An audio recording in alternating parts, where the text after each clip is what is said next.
start recording this, and as more come in, that's fine. What I'm going to share my screen. What I want to show you, what I sent everybody right now, and I can get this to you. Everybody's been asking me, folks been talking about their, let me shrink this down. Move you guys. But I think it shrinks. Oh, well. There we go. All right. Excuse me. I've sent the link to some of the folks. People were asking about the ITC credits, especially along the basis of people that have businesses from home. And some of their CPAs were telling them that some of it was not viable and some of it was. They couldn't take the ITC credit if they were working from their home and stuff. This is the link, and I can get it to anybody else that wants it. This is information. It is the updated stuff that goes all the way through 2022 that deals with both aspects of commercial and residential. When you click on this link right here, I've already got it open, but I send you this link, or if not, you can get it right here. Actually, what I'll do is I'll put it in the chat session so anybody can copy it real quick. Thank you. Yeah, where's my chat though? Yeah, that was a pretty good article there. I looked through that stuff earlier when you sent it to me today. Thank you. Lane, thank you for sending the link, and mine did not work. It said that, anyway, it gave me an error message. So thanks for showing us. And I don't know if were other people able to click on that link and get anything. I was not. Yeah. Okay. Well, I've copied it, and once I get out of the share screen, I'll post it in the chat session. Okay. Let me make sure we copy it right here. Okay, I've got it, and I'll put it in the chat session so you copy. If not, y'all can get back with me. But what happens is this link right here. This is not the link that you check on, Karen, if that's the one you're thinking about. It's the original Blue One Publications. This brings up this file right here. It's a PDF. Okay, that's what I clicked on, and in my email it didn't work. But keep going. And actually, for ABC Basics, how do you get to the chat? Because I don't see it, and I don't know how to get it within Zoom. Chat, you should be able to go to the chat to the top part. Actually, for mine at the bottom, I just stumbled on it, so I found it. Thank you. Yeah, that's fine. But to let you all know, this is what came up when I did the research, and I've been looking, and my CPA hadn't got back to me. So what I wanted to do is I wanted to show you all this. It says it's showing what expenses are included, and excuse me. I don't know why. There we go. Am I eligible to claim the investment? It tells you this, and this is as of goes up as ITC credit expires to 2022. There's different aspects of commercial. There's different aspects of residential. But what everybody was asking about, it's on page 3, and you got the breakdown. And I'm sorry if I'm scrolling, but I'm just trying to get to what I posted in the email. Is right here. I have a home office, and my residence is also used for a commercial purpose. Based on what they're saying, however, as it states here, when the amount spent on solar is mostly used for residential, other than business purposes, the residential credit may be claimed in full without added complications. There can be situations, but if their business is more than 20% of the home, then you can also, right here, it says, however, if less than 80% of PV's cost is a residential expense, only the percentage that is residential spending can be used to calculate the ITC for the individual tax return. The portion that is a business expense, so now this is the other aspect of this. If their business is more than 20% from the home, then they can use it as a business expense, and it could be eligible for a similar ITC credit on the business's tax returns. But if you deal with business, you also have to understand along the business lines of business, you might be able to, and we have to, this is where we have to get some CPAs to really start to understand this, but you might, and don't quote me on because I still have more studying to do, you might be able to add the depreciation to it since it's considered a business. even though it may be out of your home.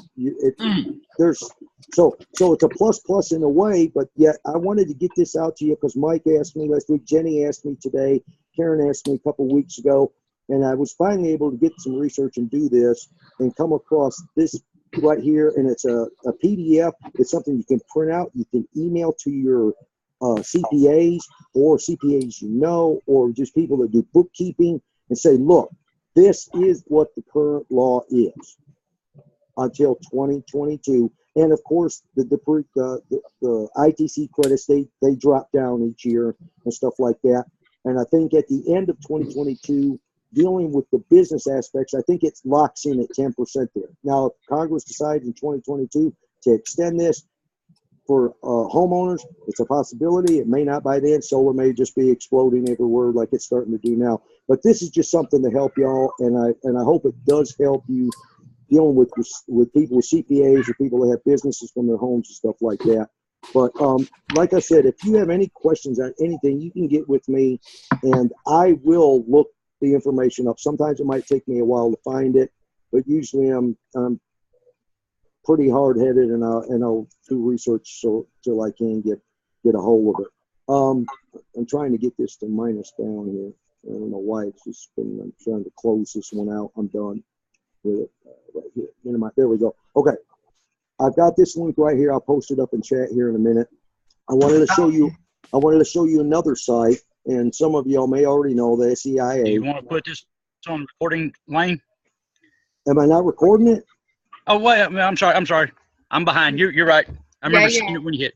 Yeah, I was just saying I should be recording it.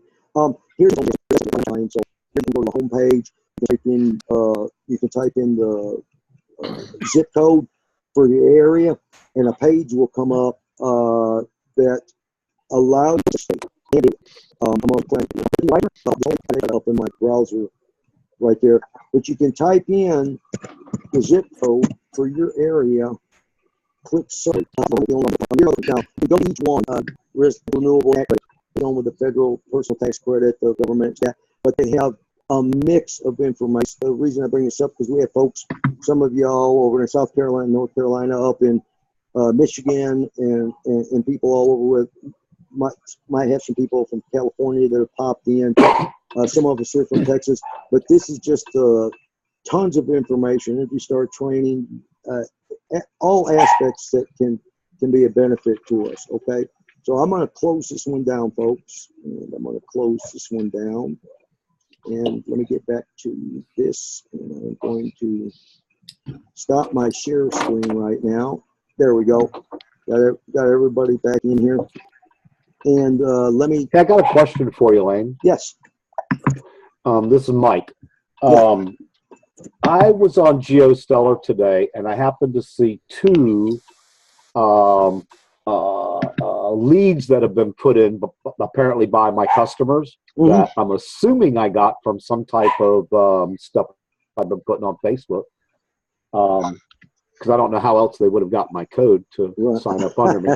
Anyway, one of them, I talked to the lady today. She said she looked at it, the proposal, and spoke to a solar guide, and it was like $44,000, and she declined it because her electric bill is $100 a month.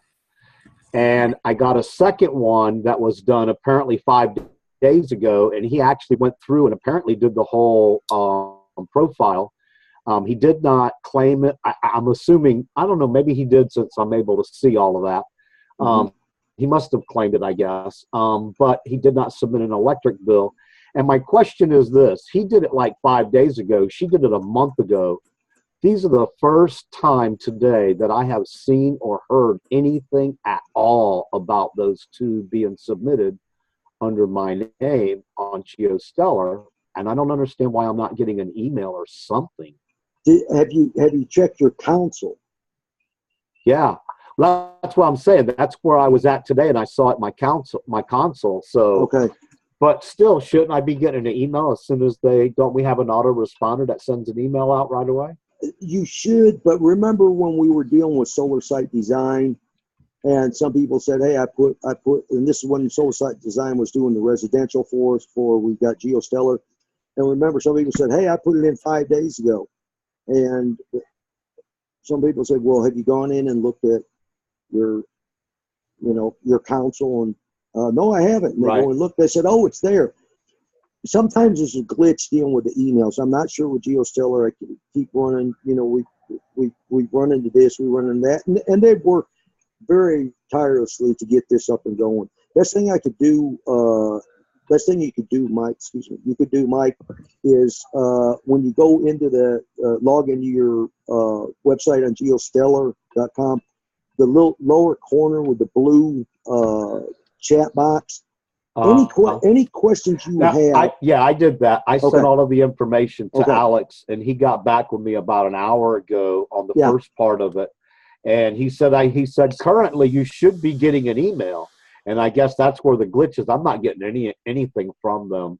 Okay. Even there's a Monday night training that they do for pros, but I'm assuming it is for pros outside of crew on Monday night at 7:00. I think they do it.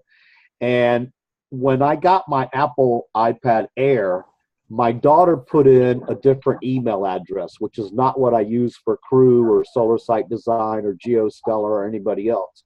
And it apparently registered me under Solo Moho. And it's actually got me locked in with my brother and sister-in-law. The first proposal I put in there, it has their address as mine. So somehow it's gotten crossed up. Alex fixed it for me. And now it's back to that again. In any event, I get emails, and I found them in my Yahoo account, which is what she signed me up under with my iPad Air. Uh-huh. So I've been getting the messages about their Monday night webinars for solar pros, and I've attended a few of them, and they're actually pretty good. I like them. They do a real good job on doing some training and stuff for the platform for GeoStellar. Okay. But yeah, this is a problem somehow. There's some kind of a glitch in the two different ways I've been signed up on here. But both of these proposals came back extremely high. The one on the house in Tampa, which is the guy I have not been able to get hold of. I did leave him a message. He did it 5 days ago. And they're talking 76 panels on his house, $75,000 system, 76. It's just under $76,000 system. And when I look at the location map, I can't even see the roof because of all the trees. So I'm like, what the heck? And then this lady I talked to, she said she turned the solar guy down about a month ago when she talked to him, that he said it would be $44,000. I could not see her proposal at all. So I did ask Alex after he responded back to me to send it to me if he could, because I've got her on the line. I told her actually it's a good time I saw this because we got a special discount going on. And she's interested, and she's in Panama City. So I'm assuming these are coming from my Facebook posts that I've been doing on different sites and my other pages for Facebook that I have. But my big question is, if I should be getting emails, I wonder why I'm not on both of these. I understand the 5-day-old one, but 30 days, I should have been notified by that long time. Yeah, and like I said, Mike, the only thing I could think of is I know that they're working on stuff that they run into, which is, like we said, we ran into that with Solar Site Design. The only thing I could tell you is to keep updated and just check it daily. Yeah. Right now, and if it's in there, it's fine. If it's not, as you said, as you have done, you've contacted, and the best way people to contact them is through the little blue chat square there, not the chat button on GeoBreezy or anything like that. They will, when you do it through the blue thing there through GeoStellar support, it creates a ticket, and they get it right away. Okay. And you can let them know the information and say, and specifically like Rob stated last night, let them know exactly what the problem is. Jeremy and I were talking earlier, and what we ran across is, we were having a problem here in Texas, Northeast Texas to be specific, where we were typing in the address and it was coming back the same size panel or same amount of panels, the same monthly payment and everything, and $11,327 down. The problem there was an incentive that was popping up through AEP SWEPCO, which is the utility in our area, and it was popping up automatically there. We have both of us contacted Joshua Romaine, we contacted Alex and them and say, look, this is not in our area. We need to have this removed. Jeremy said he put a home in last night here in Longview, and it was no longer there. So if you specifically let them know what's happening, they will work on it. And any of you that may have dealt with software, I don't know. I have. I've done web design. I'm still doing web designs. You run into stuff that you're like, where'd that come from? And sometimes it takes a while to track it down and figure out. I used to type in the HITML code to design web pages, and if you had one letter wrong, believe me, it was over. It could take you forever to figure it out. But it specifically let them know what you're running into, and I know they'll work on getting it straightened out. And if you don't get a response within 2 days from them, get back to them to make sure that it did go through to them. I do know they get tons of information coming in, but they're really good about getting back to you. I mean, I put something in the morning, and by that afternoon, I've had a response from Alex, and I think one of the gals' name was Jen over there, one of them over there. They're really good about getting back to you. So I'm just saying, just specifically outline what you're looking at. Now, what Rob talked about last night, along the lines of an older customer that's been in, if you didn't get the information, when you go into your console, you click on your console, you click on your customer, their profile comes up. There's a little 5-digit number at the right of all their information.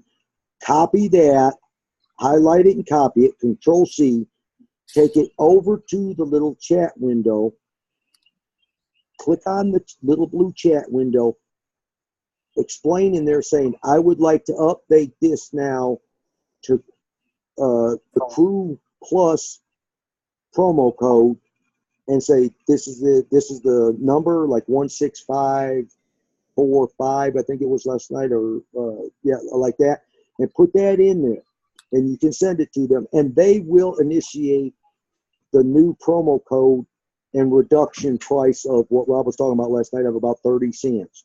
This is going to be a big factor, and I think if we can get customers in and show them, since Rob has asked David Levine and them to try and do this for us, they may lock it in at 30 cents. You never know. They may come back and say, hey, we need to lower it another 10 cents to make some of the proposals and programs and assessments work. But if we can get out there and put in, I've got 3 I'm getting ready to put in, because as Mike, as you know, and some of y'all that may have put some in, and Steve Rattery and stuff over there with some in Alabama, and Mike, you in Florida and stuff, this might drop it down enough to where it becomes workable right now for people. The 12-year 2.99, that's going to be a little more expensive. I've got it on my house, but I'm like, I want to get it done with 12 years and I'm done. You may have to go to a 20-year proposal, but you have the option of showing them the cash, the 12-year 2.99, or the 20-year at 4.99 or 5.99. Yeah, percent. And it's a lower payment, but they're looking at an extra 8 years to get the system paid off. It's the customer's choice. So, and if you give them the options, they may go with the 20-year plan. They may not. They say, no, I want to pay the difference. But with this new 30 cents per watt reduction, it's a big change, and it's going to be very helpful along those lines. And that's like I said, I've got 3 of them I'm going to be putting in tonight to see what happens with it. Hey, Lane? Yes. Go ahead, Jeremy. I was going to say when I did that last night. Now what I did is, Alex had went over before, and we've kind of touched on it. I adjusted, the usage, the price of the actual kilowatts, because like a lot of times for the Longview area, it says like 7.9 cents, per kilowatt hour, but it's actually, what is it, like 10 cents? I tallied it up, figured out what it is for when you add in the fuel cost recovery fee and all these other fees, fees that they add on. What is your average price per kilowatt? I have put it to that and what their bill is, so that I could get a more accurate assessment. And the thing is, it was on the 20-year note was about $25 more than what they were paying. But if we're in a $25 ballpark, you know, that gives you a little leverage. You know, you can easily tell them, you know, about what you pay, maybe $25, $30. You know, we don't know exactly. It depends on the size. But when you're in a ballpark at $25, you can let them know in about 2 years you're going to be paying that anyway. Why not go ahead and get a head start on paying it off? But like where Steve ran into a situation where they're wanting over 20 years, like $75, $80 to $100 a month more than they're paying, you know, that ain't going to float. You know, it'll float like a lead balloon. But the thing is that 30 cents is going to come in very, very handy. Somebody's got a dog. It gives us some room to work with. So Yeah. I just want to Somebody's got a dog. So Bruce's dog looked sweet, and it was not Bruce's dog barking. It was somewhere else. Cute little dog, Bruce. But I just want to give you a little heads up that you might be looking about the same. You might be looking at maybe $20, $25, $30. But that's going to put you on a range where, you know, the customer knows here shortly, the next year or two, they're going to be paying that anyway. That's kind of give you somewhere to go with it. So I just want to add that in real quick to give you all a heads up on that and a good way to go about presenting it. Hey, Jeremy, Yes. how did you make that change? You know, I looked at my last 2 or 3 bills, for example, and when I take, you know, the $50 extra charges and divide it by my average kilowatt hours, you know, it added about 3 cents. It took me from 10 cents, you know, to 13 cents. But how do you make that change? It's on the left under, what was it, Lane? Usage or utility usage? Yeah. I'm sorry. What I was looking something up. What? I'm trying to remember what it was listed on the, when you're inputting the information, like where you had the pure power box and so forth. Yeah. Under usage, It's you going can to be. add. You're talking about changing the cents. Changing the price to match, because it's talking about where like it's 10 cents, but by the time you average all the other fees in, it's 13. You can go over to. I can try and draw it up and share a screen on it. You're already ahead of me. I'll bring it up here and show y'all. I'm sorry, I was looking up a bill as Jenny asked me this afternoon about stuff that Rob or this morning about the stuff that Rob had on there about on the electric bill, and I thought I had it in my system and I can't find it. But it was here we go. I was looking to show to walk through the electric bill to kind of show you the charges, the meter fees, and stuff like that. You might be able to show them right quick on your console, show them where that's at for their, in case somebody's not sure of it on the.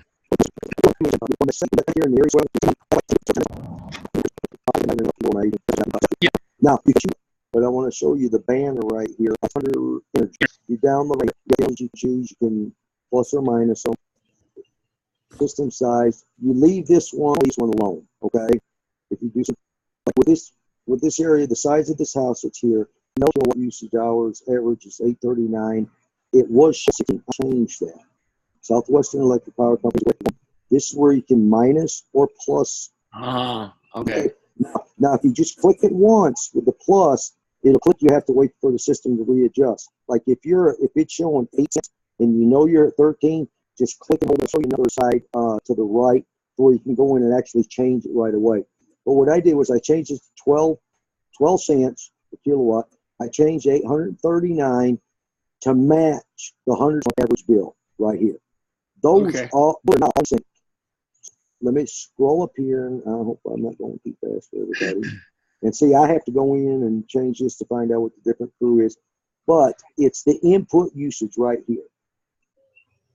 Here you go, Bruce. It's step, what step was it? That's not going to move. Step 3. Nope, sorry, step 5. Go to step 5 after you input the information, input usage and rate, and you can go in and you can click edit and change it just by typing. The average kilowatt hours. I did that on the other side because as it clicks, there's a certain amount of kilowatts that it changes, and let me show you that. And let me go back down here. And the reason I don't just type this in unless you actually have a bill is because I'm just going to click this one time, and it's got a set number. It moved it up 20 from 839 to 859, depending on the areas and stuff like that. And it will change. And we've got the black 270s. I need to change that to 280s. But I was just playing around with this and learning, and see it increase the bill by $103 a month for the solar, or their average monthly bill. One thing that I was talking with Jenny about today is a lot of people, when you ask them, since they don't carry their bills around with them, unless they're actually doing averaging on their monthly bill, they may not know what their average bill is. They might tell you, oh, it's $100. Well, if they're not actually averaging their bill right now, they say $100, but it could actually be $120, $130, $140 a month. They just don't know. They say, well, my bill this month was $100, and then in the summertime, my bill's $300. In this area, it's pretty much like that. In the wintertime, your bill's about $100. In the summertime, it's $300 to $400. So a lot of people average around it. You're also going to run into people going to tell you lower price to try and get a cheaper price, and they don't realize they're actually hurting the proposal. Well, it's $100, so what can you match me on with $100? Right. They don't realize that's what they're doing. That way you can do it, as Jeremy stated. But if you come back with something that they seem interested in and they like, the one thing you need to do too, if any of you have questions on your bills, on the aspects of all the fees and stuff like that, let me get out of this, folks, here and get back to y'all here. If you have any questions, send me a copy of a bill in your local area.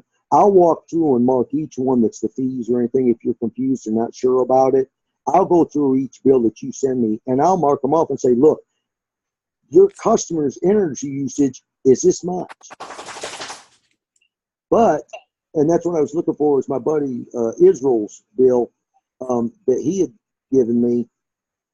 I had talked about this a few weeks ago. His actual bill was $234, I think, like that, for the bill. But his actual energy usage was $107. Everything else was fees.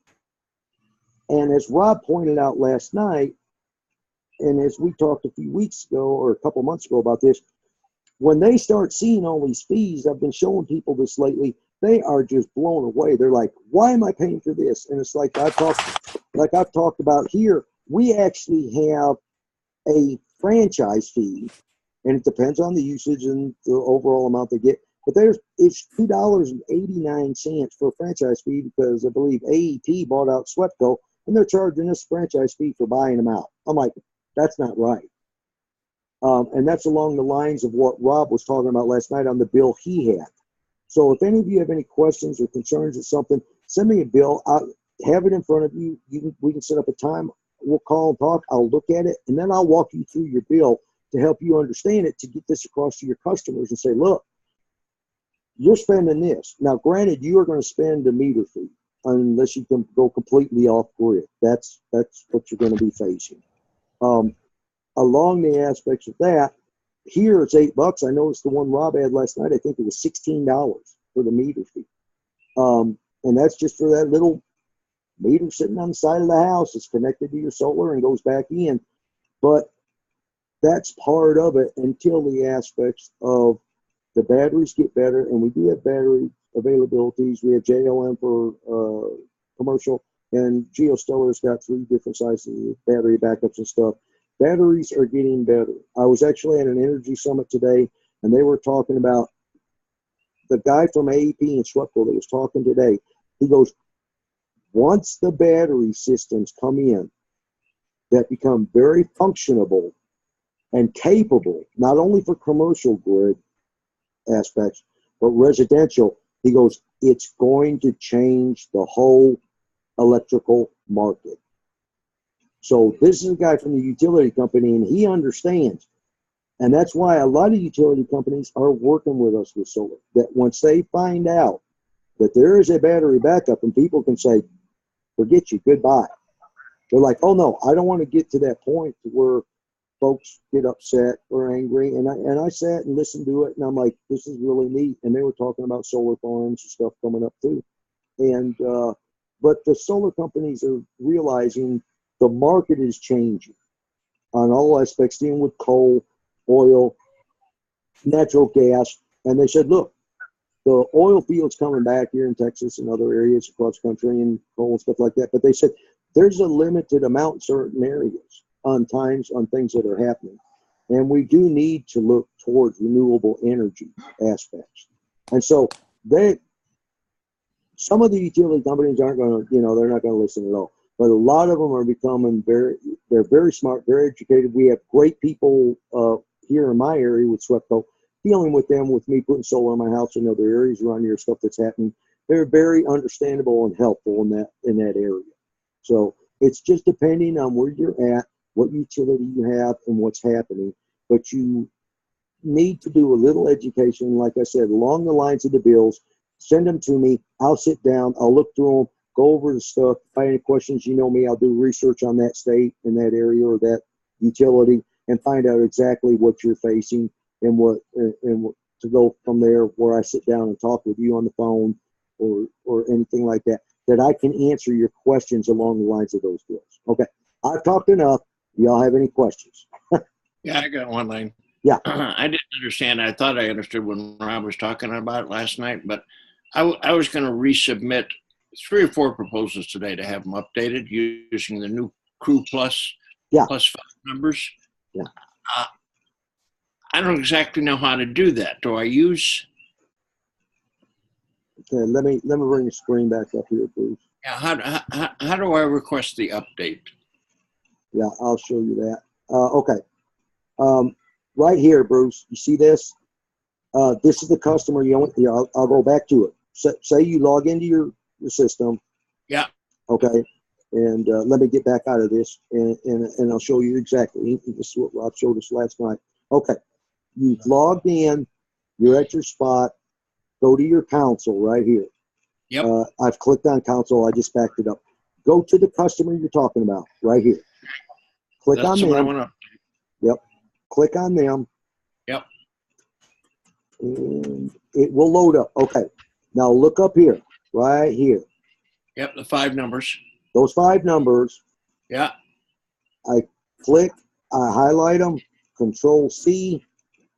I go like. Okay. Okay. Now. Code. Here. If they're already in, if they've already been put in, they're in your console, and they're they're a customer that you want to change them to the Crew Plus right now. You click on the little blue chat square right here. Okay. And then you start a conversation. New conversation. Okay, right here. Click go. Hello, Alex. I would like to upgrade, this customer with the new Crew code, or promo. I put the new Crew Plus. Crew promo, like that. And then it's CREW and a plus. There we go. Just like that. And you would put, Alex, I would like to upgrade the customer right here. Let me put it in. Remember, I did Control C. Now I hit Control V, and it puts in the number right there with the new Crew promo, and they will automatically do it for you, Bruce. Yeah, I didn't get that at all last night. I missed that altogether. Yeah, and that's why I wanted to actually walk through and show you. You just go up here and you click, and you highlight, hit Control C. It's in there. You can go in there. It's like right now, I can put it down here again. I can put customer again, put a space, and I hit Control V as in victory, and it puts the number in there for you, and then you can hit send. Got it. Right here. I'm not going to send it because this one's a tester. But and this is the number that they need right here. The 5 Is that gonna be the same number all the time, or will No. that change per No, No. customer? That's specific to your customer. Okay. Right. Okay. Customer specific. Right. I was just gonna say, watch. I'm gonna go back to another customer, okay, and show everybody. I'm going back to my console. Now you have to be logged into your GeoStellar account, okay? Because whatever customers that you have in, they're going to be in your console right here. Right. Okay. And now the console came back up, and this one is in. Let's see this. I'll do this one right here. This one's in Massachusetts. Good, man.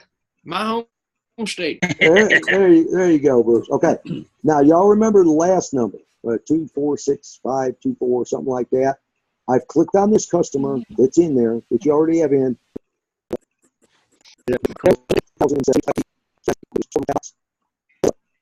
GeoStellar support. That said hit and pump, it then clears it for you to type, and there you got it. What if you're requesting a brand new instant proposal? Okay, you go There. right, and Lane, it's not going to show up because you've already applied the I've crew code. already applied it. Yeah. That's where you would apply. Where you put crew before, you would put crew with a plus. Right here, it'll say your promo code. It'll be a blank spot here, Bruce. It'll be And Crew Plus. what you'll do is you do Crew Plus. Yeah. Okay, and- that and clarifies hit- it. And then it will say hit submit. And thanks, Jeremy. You hit submit, and then boom, it'll do your crew stuff right here. And it give it a second, and it will change everything. All That's this for new customers. all that'll be changed. Thank All right. you. Yep. All right, guys. Anything else, everybody? Yeah, I don't want to monopolize here, but I've got a situation. I'm wondering if anybody else ran into it. Okay, a gal from Minnesota contacted me about 10 days ago. Okay, I'm not sure how she found me. I live in Minnesota, and I'm interested in solar on my rooftop and probably joining Crew. Can you help me? Of course, I said yes. So I said, all I need is your address, your zip code, and using your smartphone, take a photo of your bill, which she sent to me right away. Okay, so I fooled around with it, and I did 2 or 3 proposals, and I was using in Minnesota. They've got it was an $8,000 Minnesota credit. Okay, which skewed the numbers completely. So I called Alex. Okay, and he said, well, in the area she's in, that's not going to apply. So he did 2 proposals. Okay, which looked better. And then I called him back and I said, hey, I've got somebody that's probably the hottest that anybody I've ever talked to that's really anxious to get rolling with this. Can you do me a huge favor and expedite it? And can I work with a certain solar guy? I won't mention his name because he's my favorite, and I don't want everybody to take up his time. Yeah. I think I know who you're talking about. Yeah. Anyhow, he was gone. He was gone from Geo for a while. Came back. He really knows his stuff. So anyway, he redid it. The reason I had 22 panels, okay? Well, he figured out how he could put 27 panels on. And he also figured out, rather than the 10.5-cent rate, he figured in all the miscellaneous charges, so she was up to 14.5 cents. Okay?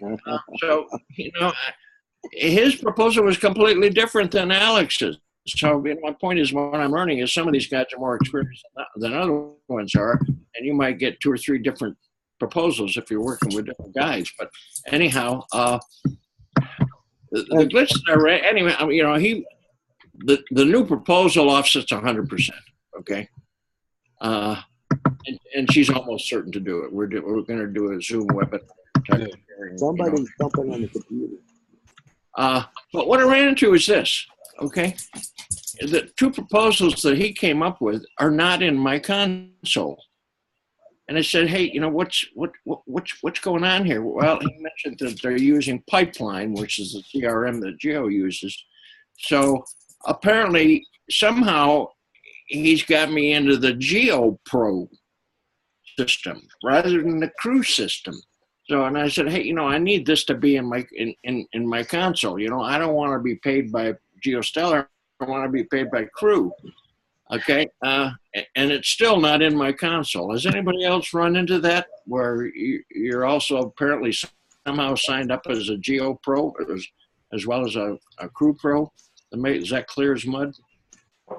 Yeah, no, that's the exact same thing that's going on with me, I believe there, Bruce. Because I'm getting emails at a different email address that I don't normally use with my crew or my crew GeoStellar or crew GeoStellar Breezio. And yeah, it's got me set up the same way, to be honest with you. And that brings to mind one question I have.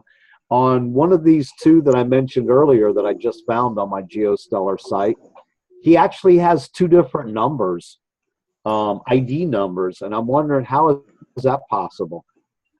Because he's got one on my console that shows, and then it's a different one. It's oh shoot, his number is 28007 on his ID on my console, and yet on the proposal it's showing 28067. Well, Danny says that they're having some problems with the it's not lineage. What's the word that MLM uses? Your downline. This very same customer. This was really screwed. This very same customer underneath the proposal that I submitted is one submitted by Robert Steiler. And I emailed Robert and I said, how can your name pop up in my console? And at first he kind of brushed it off, and I said, well, it's not a huge deal, but I'm just wondering how your name got there. And then he said, they're having some real mix-up problems there with the downline. And Robert wrote me back later, and he said that, it's because we're changing the marketing platform, and the downline, the lineages are temporarily screwed up, but with the new software, it'll be straightened out. But that really puzzled me. Have y'all ever heard the saying, to err is human, to really foul up requires a computer? Yeah. Well, apparently they got some glitches in there right now, They do. And this is something I'd mentioned. I don't know if you were on here or not, Bruce. The one thing that I'd mentioned was, bear in mind, their software to them, everything they've done, check, good to go. And like I said, see, I used to build restaurants. I'd look at the print. Hey, the architect drew it up. Hey, this is right. This is good. Right. Here in the real world, it don't work that way. And, hey, not every grout joint between a block is going to be exactly a quarter inch or an eighth of an inch. It doesn't work that way. It's going to change. It's going to vary. And the thing is, bear in mind, this is the way I look at it is, this is kind of like a high performance European automobile that is being tweaked to us. We're letting them know this don't work, that don't work. We're going to find the stuff that they're not going to see because they're going to rush it off. It's work. You don't want to take a Lamborghini down my dad's gravel road. I'm going to tell you right now, you'll be stranded before you get halfway down the road. Okay, it's just that simple. But the thing is, they're going to run into problems. There's going to be things that they think works great, and it's nothing major. It's something they can fix. Like I said, Lane mentioned before, I just went ahead and done a test proposal as my sister-in-law's house. And, hey, that problem with that so many $1,000s down didn't show up. I'm like, finally, they got it fixed. It only took 2.5 months. But then again, too, it's kind of like you got a car, you're trading it in. Are you worried about the scratch? You're fixing to get a new car. Why are you worried about the scratch? I can understand a crushed-in quarter panel hurting your trade-in value, but a little scratch isn't really going to do anything. And, they're going to tend to priority first. Yep. They're probably, like Rob said, their downline or who's under who and whatnot, they're probably got the glitch to work out. Just bear with them. Right. Anybody that follows NASCAR, hey, it shakes a little and left in turn 3 or something, well, that once they're aware of it, they can tweak on it. So, and that's what I highly encourage anybody to do.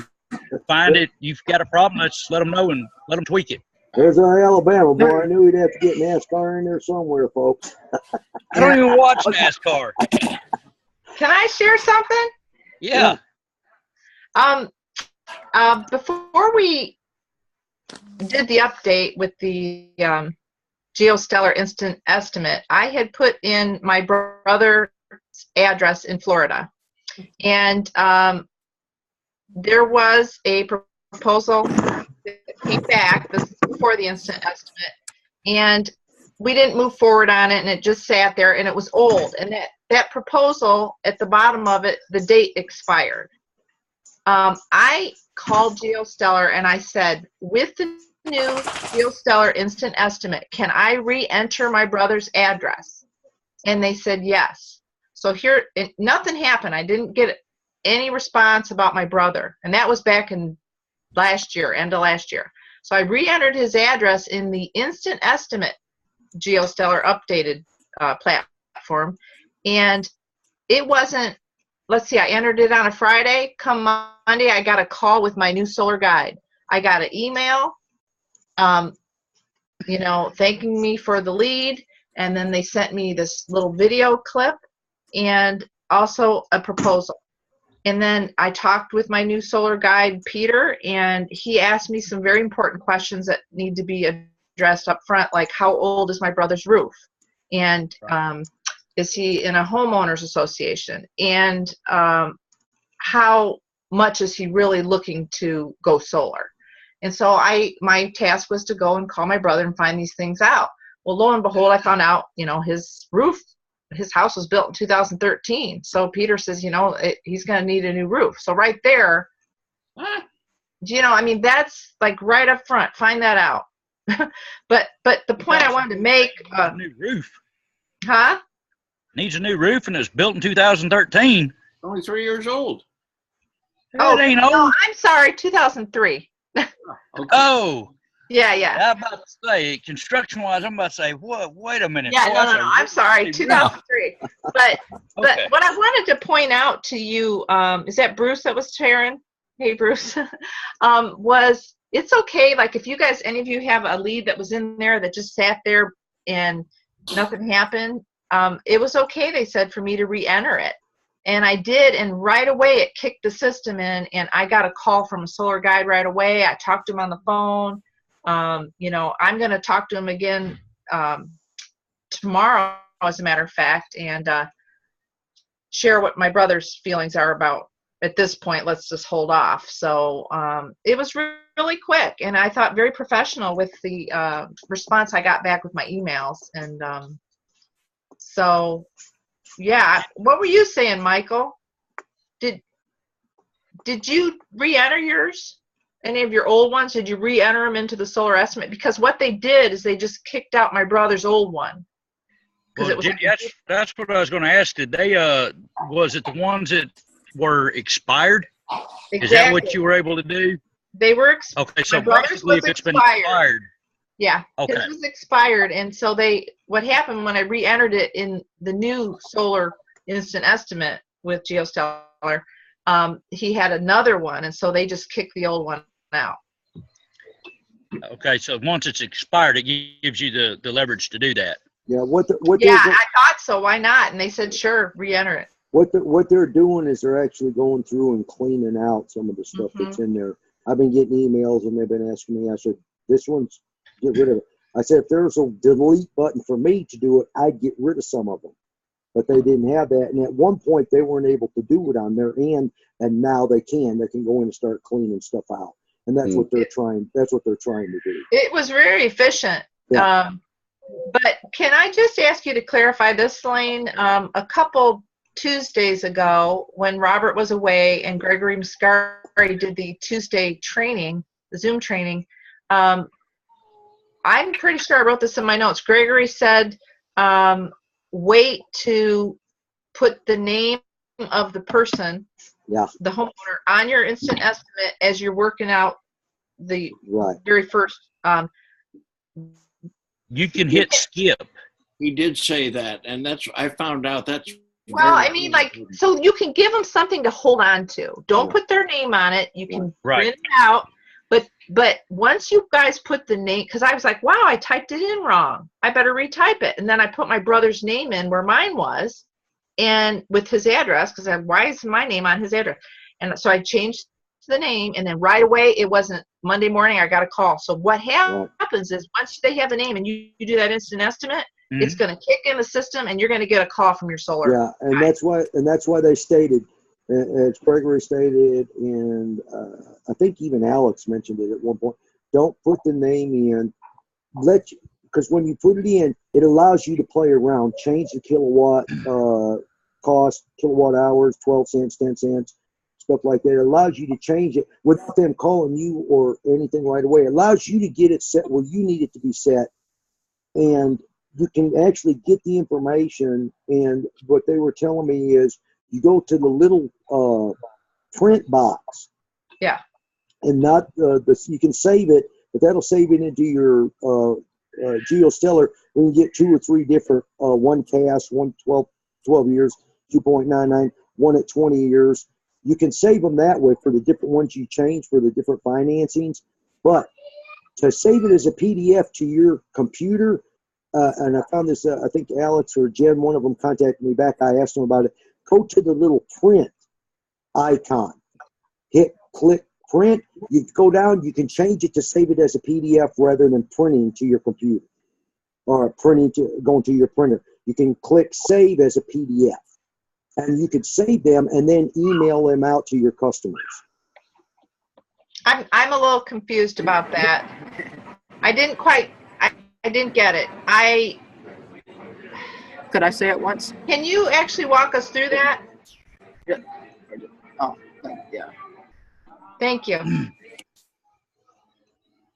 Because now you're not putting their name on it yet because you want to play around with the numbers and that and print about 3 different estimates. Okay, once you save them, you go to view estimate.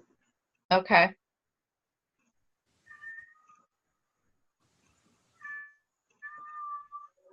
That's I hope this one has it. I can't even remember. This isn't the local one. Right here. You can click save. This proposal, this one here is showing the percentage, 76% solar, and I'm scrolling down. You can go back through this. You can click save, and it'll save what you've got in here right now. Based over 20 years experience, it's showing this. The financing, free discount, 10 cents a watt. This is an older one, and but you can click save anywhere along here. And what it will do is, like, click save. It will save it into your view estimate ones. So then you can go back through and you can change up some pricing. You can click view estimate, and it'll bring up another one. And you can save that. Where does it save to? Like it's view estimate. It's saving it on your console for that customer, the profile. Okay. Okay. That's where we were getting lost. Yeah. So you can click print, as they were telling. In which I just did. I hit the little print button, and we'll let it go up. You can go right here. You can click change, and it may be different on each one's computer. I'm not sure, but I can click change right here. And what are you changing? The right name? here. I'm changing it to save it as a PDF. Now, but Lane, when you save it as a PDF and you want to send that in the email so that your prospective solar customer can have something in their hands, I thought I had heard that you're not supposed to put their name on it. Right. Yeah, you're not putting their name on it. What you're doing is this is a sample. This is a pre-estimate. You don't have a name on it, but like where Lane turned around and went to the print folder where it said print, and then it showed destination. It said change. It said save as PDF. That way you can save it to your computer, right here, and then you can send that attachment to them in an email. Their name's not tied to it. Right. And right now, but there's a name on it. That's his. That's what he's already done. Oh, okay. So you don't want to have that name on there when you send. And what'll happen is it'll show their address though. Okay. it'll show their address, and you can click change. You can click save as a PDF, and all of a sudden it's going to load it up here. Okay. And what I'm going to do is I'm going to go ahead and click save to walk y'all through it. And then what will happen is in your folders, and this is where you need to develop folders for your customers. Now, what's it going to say where it says estimate 4? Is it going to have my name on it and with his address? Yes. It should just have their address. Yeah, it should just have just have their address. Then you can go over here like I've got. It'll go to you on documents, on me, on customers. Okay. And right now you sign here at the bottom, solar panel, customers, and residential dealer. You can highlight that and you can type in customer's name. Okay. Billy Bob's estimate. Yeah, and just make sure, like right here, just make sure where I've double clicked and it opens it up to see I can do this one and stuff. But I click on the customers, this showing all the folders, and you can have a customer made for this. You can click on, you can change, yeah, as Jeremy, of course, Billy Bob, Alabama boy. You type in the customer's name, you click save. Yeah. It's going to put it in that folder for you to be able to send to them later. Now I'm just going to cancel this. Okay. And I'm going to go back right now. I'm going to cancel this again. Now, you know why this is important, y'all will agree with me, is like, I'll tell you what, I got this guy that wants solar and it's from an old lead, and you know what? He never claimed his profile. He never got anything in his hand, so he couldn't get a visual because he didn't open it up and look at it himself. Maybe he's not tech savvy. Like, this is a learning curve for all of us, you know, like this is new for me. So I just wish I could just email him one of these. So I'm wondering if I should just start over because his expired too. And you could redo, since his is expired, you can redo it, leave his information, his name out. And like Lane was doing, you can save it. What you can do, I don't know if you've done it or not, and that's something Lane may have talked about before, especially toward the beginning when everybody was starting to get set up, making a folder on your desktop for crew. You can have a folder for customers, for residential, if you're familiar with how to do that. And then when you save it, you can put it in that folder, and then whenever you go to send them an email, you can click back, you can click an attachment, and you can go to that folder and select that particular file, that proposal, and attach it to your email. And that way they can get their email and just click the attachment. There it is. Yeah, thank you. That's great because I don't think he's ever seen one, and he's busy, and, you know, they tried to reach out to him and go over this older proposal with him, and they never could set up a time, and so then it just kind of went on the back burner. And that's where the aspects of what Rob was talking about last night, and they're talking about the last couple of weeks. Yeah. GeoStellar has never really dealt with folks like us, a company like us. They used to just get the leads as they were sent in, and they have to reach out and do everything. This is new to them to where, look, we want to deal with the customers, and they're working with us and changing stuff, and that's why they're saying don't put in the customer's name, but it still have the street address there for you. And when you save it as a PDF and it's sent to them, it will show the PDF being sent to them. It'll have their name on it because that's what it's saved as. Okay, so it'll show that. It may not show on the actual proposal. Say, look, the reason we've done that is because I don't have your electric bill, or if you do have the electric bill, you might be able to set it in. If you do it, then you put in the notes section when you're setting it up. Let them know. Do not reach out and contact the customer. Please contact me first. You know, and they'll look at those notes and they will get back with you first. And that's what we want to do. And with them reaching out, trying to get to them, because that's what they dealt with in the past, they did not understand our process with this company, with Crew, but they're understanding now. They're like, wow, these people really want to do a one-on-one with the customers and be, you know, help walk through. You are the customer's advocate. We are in between. You've got your customer here, you got GeoStellar here, and the installers. You are the one that's helping the customer, but working with GeoStellar along the lines, but letting the customer know, look, this is one-on-one between us. But when it gets to a final point, they're dealing with the financing, dealing with some of the possible install, getting the installers out there, you will then need to contact GeoStellar. We'll need to get with you. But it's right now the process is to get them interested, show them that electric bill, the fees they're paying, all this kind of stuff like that. And this is where our one-on-one that we have with the customer is so important, and it's so important with this company. It's not like that out there. A lot of people getting leads and they're just calling and blah, blah, blah, doing this. It's different with us. We have a one-on-one connection with people, family, friends, or just even the stranger you talk to. Since you, like Robert stated, when you come face-to-face with them and you talk with them and they're interested, like he said, you may talk about GeoStellar and they get a phone call and they're like, ooh, oh, maybe there's like Rob said last night, maybe there's another solar company reaching out to me. And that's where GeoStellar is working now to get away from that, to let them understand, look, let us deal with the customers. Let me get the PDFs. We need to be able to download this thing. I may be able to get it to them. Let me email it to the customer. Let them understand. And then when their customers saying, oh, yeah, I like this, say, okay, I need your bill. And they get you the bill.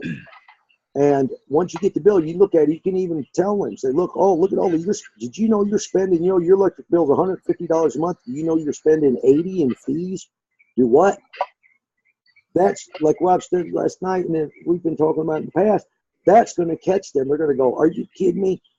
I need your bill. I'll submit it. Once I submit it, GeoStellar will contact me. Then we need to set up a time with you. We will give you an actual down to the nitty gritty numbers with your actual bill that we will be able to send you the proposal. What I've got right now is based on an average that you told me. But when we have the bill, we will be able to design, they'll be able to design the exact amount of panels, the exact usage that you're going to be getting out of the panels, 100%, 90%, 70%, depending on your roof. And that's where the aspect of us dealing with the customers and dealing with GeoStellar is a big plus that we have right now. All right. Anything I else? don't know if anybody caught that I don't know if anybody caught that last night or not, but Rob mentioned that they're trying to work on it to where when the email does go to the customer, it comes from us with our email address. Yeah. That's going to help us a lot. Yeah. Because that's the only problem. The only problem that we've really seen that people really have a problem with, some of y'all might remember, we had like a little basic information, customer information sheet, and we say, look, we'll put this information back there, we'll get back with you, but we're not going to leave it out there. You're only going to deal with us or our solar company, but that's it. The thing is, a lot of people don't like to be bombarded, and that's the one thing to be careful of. And that's part of the reason with this tweaking is us getting back with them, because if they've submitted, well, I'd like some information. Well, by the time you turn around, if you get leads or whatever from, I'm not knocking solar leads, or anything like that. But once you call them, if you've bought that lead, you might be the 15th person that's called them, and by that point they're agitated, That's why they're letting us get back with them. We've initiated, and we're the ones getting back with them. So that's what's really that one-on-one customer interaction. That's where the trust comes in, and that's where you're going to gain a lot of ground. Okay. I noticed somebody have a question about Geo Pros versus Crew Pros. Yeah, that's me again. I'm sorry if I'm monopolizing here, but GeoStellar Pros on the GeoStellar website, okay? They offer, in addition to zero down financing, they also offer a lease option and a PPA option, okay? And as everybody knows, we emphasize purchase only, all right? And our proposals assume that people can take advantage of the 30% ITC. Well, there are people out there that are either savvy, that pay zero taxes, very little taxes. It seems to me, and I like everybody else's opinion, that having a lease option and a PPA option might come in very handy in a lot of situations. Well, what you might could do there, Bruce, if somebody's in a situation where, because Lane and me ran into that, well, I don't pay anything in taxes, or I'm retired and I'm not, I don't have an income, other than retirement and so forth. In that event, I would let the in the note section, let them know Mhm. that they probably won't qualify for an ITC credit. Is there a PPA agreement, or are there other lease options? Are there other options available? And And they should be able to get back with you. there are those That's a good options. idea. That never occurred to me. Yeah, there are those options from in the past, running across some of that. Those options are available, and sometimes even people with credit, their credit may not be good enough, but they might be able to go through and get the PPA options. Be specific when you get in those notes. Don't be afraid to type information. Like Rob said, the more, sorry about my glasses shining. Right. The more information that they have, the better they're going to be able to assist you and your customer. But they need to know specifics. And put that in the note section. It's the last step, step 7. There's a note thing there. Click on it. Type the information in. Be specific. Give them information. Thank you. Don't call a customer. Call me. If you put their name in, actually put their name in. If not, they're gonna just reach out to you. But put that information in, and they will get back with you personally. The Geo Pros will get with you, and you can walk them through, and they'll reach out to you. I get emails, here and there from this and that, but Okay, great. they will reach out. One last quick question. How does a customer claim the estimate? I should know the answer. I don't. Claim what? Claim the estimate. The ITC or? No, claim the proposal. Claim the proposal. When you input the customer's information, you're referring them, claiming them to you as you. Now, when it gets down to that point where they like the proposal, this is where GeoStellar will come in. You can actually, there's areas in there you can go in and click and stuff. But what I would do is get GeoStellar, as you learn, as the walkthrough with it, that you can actually have the customer submit that they do accept it, and it all can be done electronically. And you can also get the GeoStellar Pro to help you with that. Say, look, the customer wants to claim this proposal. They want to move forward. They can help you walk through it, or they can get with the customer and help them walk through it. But you can also ask them yourself, what is the step process? There's I think Alex has on one of his things the final acceptance of the proposal in his training area. I believe he has a thing right there that you can go through, Bruce, and look through that in the training aspects of the closing and acceptance of the customer, or by the customer. I need to review that. Okay. Okay. Karen. That also too. Great. Yes, Karen. That also too kind of falls under the category, and I think this helped my wife a lot. I got home one day. She said the car's making a funny noise. I'm like, okay, what kind of noise? Is it when you crank? Is it when you turn? Is it when you hit the brakes? Is it when you take off? The more information you can present to them, the more they know what to do. Like I told my wife, so when I hit the brakes, it makes this sound like a bird chirping. Okay, well, I know what it is now. I know the brakes are starting to wear down. It's chirping. It's the early alarm to change your brakes. The more information we can give them, the more they'll know what to do and how to go about it. If you go to a doctor and my tummy hurts, was it hurt up top, down low? The more specific we can get, along with what Lane was saying, the more precise they can be, and the more in tune they can be, and be more ready to help in that situation. All right, Karen, you have a question. Thank you, I do. Let me start. There was one that I had put in the text, so I don't know when you write it. Community solar. I know that in Texas we don't have it yet, but up in New York State, where I've been for 25 years, they do have community solar. And so, as I understand it, so we can't, for anyone we know up there who has any property, they may be interested in that. How about residents of New York? Can we sell community solar yet? I know a lot of people who are renting in Manhattan who would likely be interested. Can we sell solar yet up there? That I'm not sure on. We sell community solar, yeah. Yeah, Danny knows more about the community aspects over in that area. As of right now, I think there is the capabilities of it. What you might want to do, I'm trying to remember the guy, there's a community solar guy. Let me look it up, because someone was asking me about Michigan, or not Michigan, Minnesota. Let me look up the guy's name that we can directly connect you with on that aspect, Karen. I'll find his name. Great, great. and he'll be able to answer any questions along that line and say, yeah, we have solar farm. We can connect someone. Okay. Okay, great. Next question. Okay. Okay. Expos. So I know Jeremy and Lane, you've been doing some expos. I'm ready to do them. And so I'm pondering, so I know in the moment we can do an instant estimate for people. Are you simply telling the people the estimate and asking their email to send it? Do you print something out? Do they get to walk away with something? Once we have that in the person in the moment, they're kind of interested. How are y'all handling it? Because I'm curious. We weren't printing them out because that could take time unless they actually asked for one.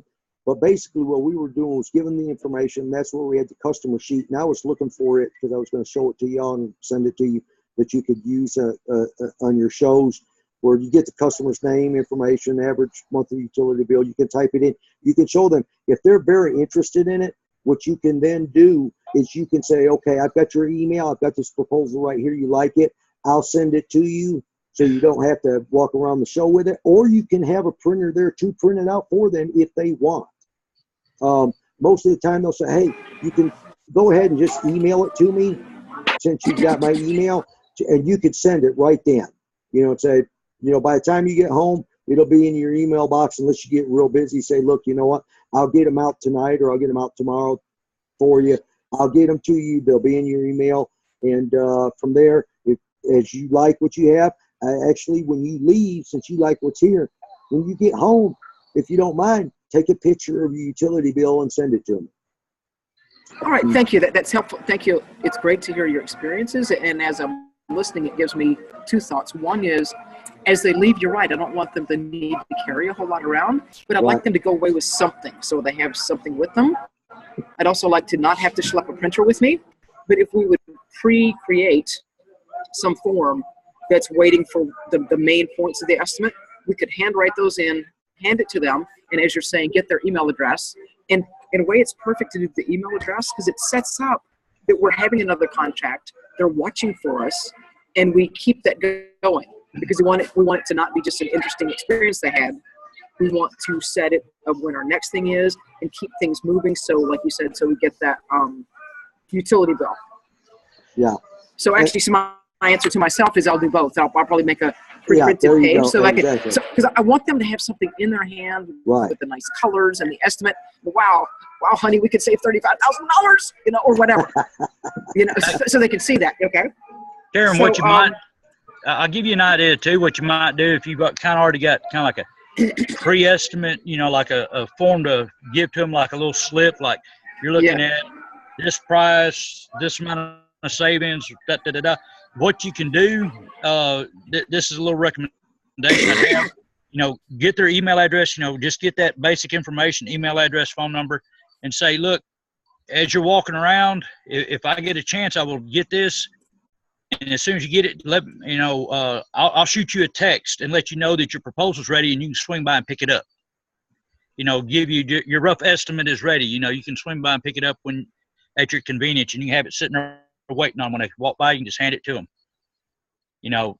You can do that. I printed one out for a guy that was interested in a cash deal, and I wanted to put it in his hand, because of it being cash, because he was looking at doing cash. He was looking at saving about $7,000 additional dollars just by doing cash. So, I wanted to put that in his hands. I had the printer with me, but you don't necessarily have to lug a printer around with you. Now, think about this. What's this? Last time I checked, it's a phone. Okay, and guess what? Mine's a dumb phone. Oh, hush. All right, folks. Guess what, Karen? So's mine. Right away. Okay, let it die down. Right away, you can't see it. It's too bright. But one thing that you can do, Karen, is you can tell them this and say, I'm going to send this to your email. The proposal I just did for you, the pre-assessment, I'm going to send it to your email. And guess what? Do you have a smartphone? Yeah. Do you have your email on your smartphone? Yeah. You'll have this within a few minutes. You'll have it right in their hand. They can walk through and bring up the email and look at it right then while they're there. I only see one problem with that, Lane. Yeah. What's yours, Jeremy? I have one problem with that, and it'll dawn on him here in a second. When you have a line of about 4 or 5 groups of people waiting in line for them to clear out so you can do the next one, that's a little ain't gonna happen. I know, and that's what I was going to say. If you've got a lot of people there, you can let them know. Say, look, I've got your proposal. I've got it saved in the computer. Once I get through these group of people here, I will email you yours. You have your smartphone. You have it with you. Hopefully, by the time you walk out and get in your car, you'll have it with you. But I will also get you. Here's the written information, like you were talking about, Karen and Jeremy. Here's some written information, but I will email it to you as soon as I am capable of doing that. As there's times. Yeah, go ahead. Yeah, so that's great for getting it to them fast, which of course is important. Actually, I would intentionally take it out of the smartphone world. I don't want it just on a smartphone. I want it physically in their hand. Personally, I don't read ebooks. I read physical books. And I want something. So I want them to have a nice, pretty piece of paper in their hand that has the GeoStellar colors and looks official, like they went somewhere and they actually talked to somebody. And actually, you're great, Lane, about doing things right away. And I do want to be quick with them. But I don't know if this makes sense to the rest of you guys. But I want to set up that we will have another contact by sending them their email, so that so you're right, it's great when you have it on their cell phone. I want them to get home, sit in front of their computer and look at it and talk to their spouse or whatever. So it's kind of both. It's kind of both. And you're right, Jeremy. Hopefully there's going to be a long line of people. So. And what I'm saying is, say somebody just has to have it, right then, you say, look, You're right. That's an option in case they do. Yeah, that's an option for them. That's not one that I'd say go with all the time, because like you said, to have the paper in front of them and stuff, that's important, or they're sitting in front of their computer at home. But if somebody just has to have one and you're busy, say, look, as soon as I can, I'll email it to you. You can look at it on your phone. You can get home, you can bring it up on your computer, and we will talk later. Okay. But this is just okay. Go ahead. Yeah, that's great. And actually, my estimates do not work right on the phone. It's an Android. Whatever we're supposed to. I will go to the website. It's jumbled, so I will talk to GeoStellar and work that out. So, okay. Anyway, so let me go to my other question. Yeah. So the last one is just a specific about when you're doing an estimate, and how. It's my understanding that if the particular roof has a good bit of shade, that the computer would know to give the person more panels, because they're not going to have enough. They're not going to have sun all day long. Is that right? Yeah, I believe the rhythmograms and stuff and the smart system, I believe it does do that. Now, when you look at it, it says 27 or 32 panels, but only 27 are in great sunlight. The system has already figured that out.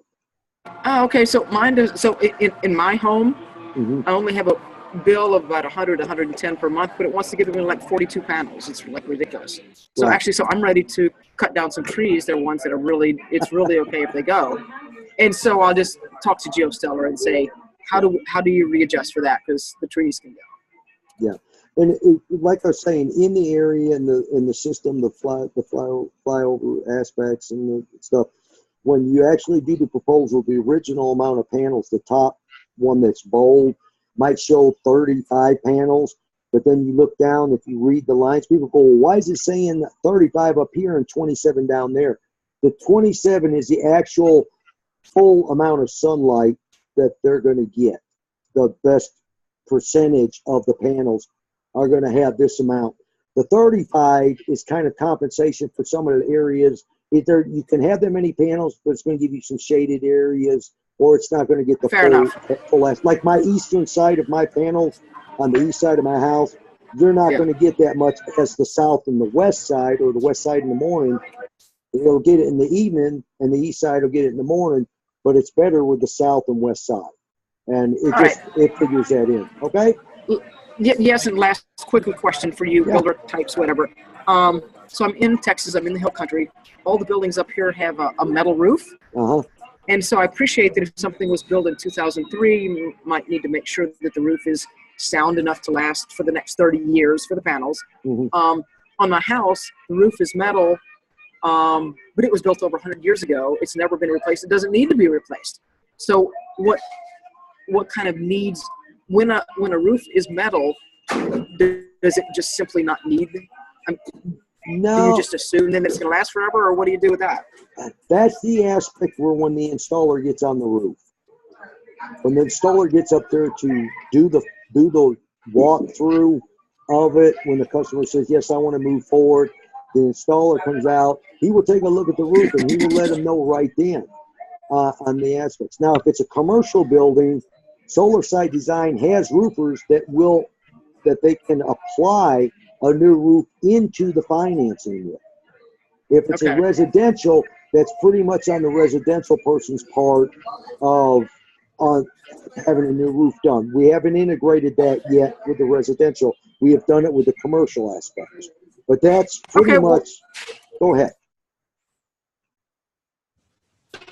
Thank you. That answers basically what my question was, and Okay. thank you for your 2 cents. And I'll ask GeoStellar as well, since in the Hill Country, where a lot of my customers will be, many of the roofs will be metal, and I'd like some sense of them before we get as far as someone actually coming out and getting on the roof. Yeah. Because they do last like for 100 years. Yeah. Yay. And I don't think there'd be much of a problem. They might ask you, a GeoStellar, they might say, and you can put that information in your proposal, pre-proposal. You can type that information in. I think it's under extras. I believe it is. I think there's a roofing aspect in there that you can change it to metal. Yep. And then when they call you, when GeoStellar Pro calls you, you can say, hey, look, this building's 30 years old. It's had a metal roof on it from then. And they might say, well, you know what? We have a little bit of history, and we know that they last for 60 years or something like that. And they may already know that. But let them know that information right off the start. Part of the thing there, in case you're not aware of it, the most common problem for shingle roofs, the number one enemy of a shingle roof is sunlight. Sunlight will cause the shingles to dry out and break down. Whereas a metal roof isn't going to break down like a shingle would. And that's part of the reason the lifespan of a metal roof would be longer. They're not necessarily looking at the structure of the roof. They're looking at, are the shingles about at the point they're not going to hold up much more, because they're roughly usually 20, 25. And they've got ones that last 30, 40 years. It's the higher end. But, the metal roof, like Lane said, because when they came to measure on his, they walked the roof. I may not look like it, but I weigh about 270 pounds. Now, whenever I walk on a roof, I can tell you if it feels like sponge under me, that needs to be changed. Now,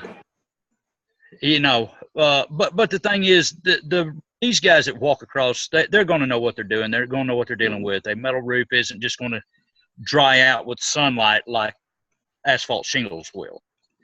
But one thing I want to point out, Karen, just a little tip suggestion, because I know you're kind of straddle a fence a little bit, and you want to put something in their hands at the show and so forth. And at the same time, I'll give you a tip, might be helpful. Ask them which is better for them.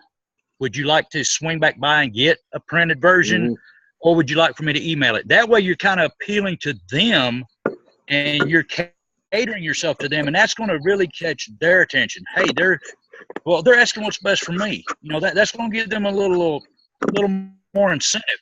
And look, I know this person needs this, but I'm going to tell you one tip. If you do this, eat you a good breakfast before you go, because chances are you ain't eating until you get done. That's where I thought I was going to lose 10 pounds that weekend, because I ate a small breakfast and I didn't eat till about 8:30 at night. And was it the two of you? Actually, I'm concerned because as I started, it would be only me. Was it the two of you working one, or should we recruit somebody just immediately knowing you'll need somebody, or what are your thoughts on that? How many people does it take per booth? Two. Of course, it depends. That's going to depend on the traffic at the event you're going to, but traffic at the event, size of the booth. Mm-hmm. Lane and me ran it. What we have, Lane, 8 by 10 roughly. 10 by 10. 10 by 10. Now, I'm going to give you a little heads up. If you got somebody to work with you and y'all kind of pair together and, y'all split them up, in that situation, you're gonna, if you have the information, and I'm gonna highly recommend have the information for them to fill out their name, their address, email, you know, rough estimate, and who their utility provider is. Believe me, have about 3 or 4 clipboards with a pen sitting there, because when you talking to somebody, that's like, what was it, Lane, Texarkana? You went walking around and turned around and came back, and there were like 9 people. I'm like, Yeah. I had to step back. I'm talking to 4 groups of people at one time. Mm-hmm. And there are people walking up, and they're filling out the forms. They're filling out the forms, setting them, and moving on. You know, and it's that big of a deal. It's good to have somebody that's going to sync with you, but at the same time, Lane, what was it, Houston? We went down there. There were like 5 of us at one booth, and it scared people away. You know, we just kind of looked like a bunch of hungry vulture wolves. You know, that like, ugh. They did. I sat back on the computers helping everybody put in stuff. Yeah, we finally had it to where me and Eric were up front, and Lane was helping the other 2 guys in the back, showing them how to input their proposals, getting information, let them do the proposals, and we'd send it to them. And then we'd switch swap. We'd let the others go up front. And that's where, when we were dealing with the dividend aspects, where I was having to show them how to figure out the design the systems, how many possible panels and stuff like that, and they didn't know. And as I was telling Jenny earlier, that's where I'd done about 400 testers in the dividend program to learn this stuff and have an idea about it. But yeah, it's best if you can have somebody there with you, especially if you just have to go to the restroom. Yeah. So I was advised today on buying an 8x8 tent, you know, like the 4 poles and then the vinyl roof. You guys, actually, so what I'm thinking is to find an event that there are events that happen once a month. And so I can go from town to town, and like every weekend I'm somewhere doing their event. And so I want to be able to show up, have my own tent. I'm buying the 8-foot nice vinyl banner, you know. Yeah. But I'm thinking to, you know, make this a focus of my business to set that kind of thing up where every weekend I'm collecting more leads. And so I'm sorry, the question in that was, do you guys have any tips on, if you're inside, it's a moot point to talk about, you know, the tent and the roof. But if you have any tips on that, I'm all ears. Do you have any? You can go out and do what you want. I usually like to work the inside events. Okay. So what's available to me is the outside one, so I'll find that. I understand. Yeah. Okay. Mm-hmm. Yeah. If you are outside, it would be a good idea to have some kind of tent or covering, because and I say this based on doing flea market since I was 9 years old. If you have some kind of covering, if it does go to raining, people are going to jump under you. Or if it's hot, they're going to go to where you're at with the shade. So yeah. Well, so the kind of events I'm speaking to, everybody has a little booth like this. Right. So that's yeah. And okay, very cool. Yeah, I mean it's good, but I'm going to very strongly recommend sandbags or bring you some cinder blocks, because, like I said, I've been doing this. I was doing that since 9 years old, and I was a hefty kid, and I was holding on to the poles, and I was about to fly off. It's funny when you got a covering and it turns around and turns into a parachute. So, thank you. I love your tips, Jeremy. I appreciate that. Believe me, I'm Redneck 101. I can tell you what I've been through. I'm fixing to say good night, folks. Yeah, I'm fixing to get running myself. Right. Can I just say one thing real quick? Yes. Earth Day is Robert Styler's birthday, and there's Earth Day festivals. Go around with the clipboard. You know, if you got a smartphone, go for it. I'd love to have a booth at one of those cool environmental things. Like, that's like my groove, right? I wanted to say something real quick about the metal roofs. I was playing around on the Solar Instant Estimate, and I did go to the part where you could change what type of roof it was. And when you put in a metal roof, it does raise the price of the system. Right, metal roof will raise. Thanks, I saw that. Yeah. Basically, anything other than shingle is going to go up because you run into potential leak situations. or like the clay metal. tile. Well, My see, metal, sister has that problem. the metal, you run into the situation where it can leak, whereas a tar asphalt shingle, once it gets hot, it's going to soften up and kind of reform back And around. what they do is they put the flashing in 2 shingles back. It's a metal flashing that holds the racking, and so once they slide that up underneath there with the shingles, it's a lot easier to do. Whereas Jeremy was stating, with the metal roof, they're actually, besides drilling into the roof with a wooden roof, they're drilling through the metal. Well, they have to make sure that's completely sealed.